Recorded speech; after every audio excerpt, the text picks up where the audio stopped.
Jamaah-jamaah yang dirahmati Allah Ta'ala, dalam hidup ini poleslah semaunya kehidupan dan profil kita.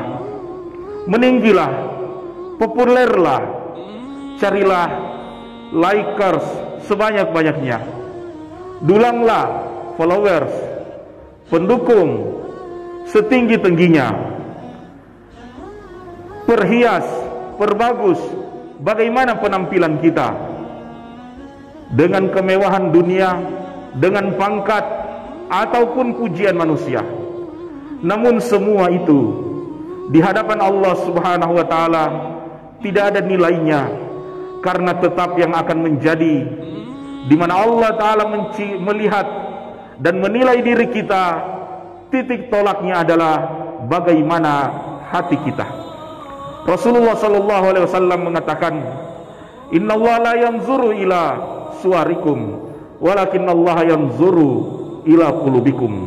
Allah Subhanahu wa Ta'ala tidak melihat penampakan kalian, tapi Allah Subhanahu wa Ta'ala melihat bagaimana hati kalian.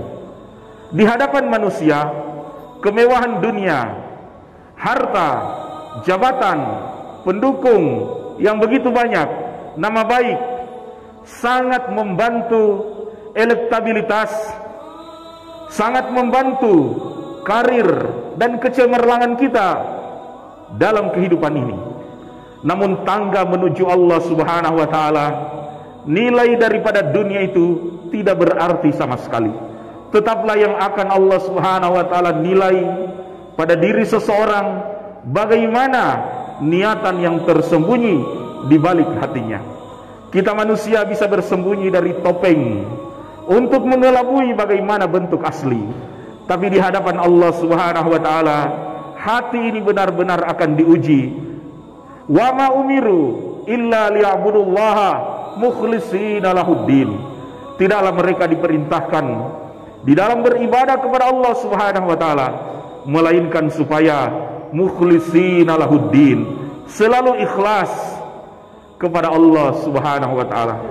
Maka ikhlas inilah adalah faktor penting hadirnya niat di dalam hati kita. Apapun amal dan ibadahnya, bagaimanapun harumnya di hadapan manusia, namun kita berantakan di dalam niatan kita kepada Allah. Jangan-jangan bentuk niat, jangan-jangan bentuk ibadah itu adalah ibadah kepada Allah, namun menyimpan niat untuk mengelabui, untuk mengundang decak kagum dari manusia. Inilah yang perlu untuk diwaspadai, karena di dalam hadits qudsi Allah Subhanahu wa Ta'ala berfirman, "Man amila amalan asyraka ma'i ghairi taraktuhu wa syirkahu." Siapa yang melaksanakan amalan yang ada niatan selain diriku, yang ada niatan selain Allah Subhanahu wa Ta'ala di dalamnya, taraktuhu wa syirkahu, aku akan tinggalkan dan tidak berguna amalan yang dia lakukan. Inilah yang selalu kita usahakan dalam setiap keadaan, setiap waktu, memasrahkan bahwa tujuan dari apa yang kita lakukan ini semata-mata karena Allah Subhanahu wa Ta'ala. Selalu kita berdoa untuk ikhlas, dan Nabi selalu berdoa kepada Allah, "Ya muqallibal qulub, tsabbit qulubana ila ta'atik." Ya Allah, tetapkanlah hatiku untuk selalu mengadu, untuk selalu menghadap kepada Allah Subhanahu wa Ta'ala. Karena banyak amalan, perbuatan besar dalam pandangan manusia ataupun pandangan diri kita, tusagirhun niyah, tapi karena niatnya yang tidak benar, ada campur tangan makhluk mengundang decak kagum manusia, mencari follower ataupun para likers, maka tusagirhun niyah, seluruh hal yang besar itu akan diperkecil dengan niat. Wa kamin sagirin tukabbirun niyah. Dan banyak amalan-amalan kecil tidak terlihat, tersembunyi, namun berangkat dari keikhlasan. Ikhlaslah yang menyebabkan amalan tersebut menjadi besar di hadapan Allah Subhanahu wa Ta'ala.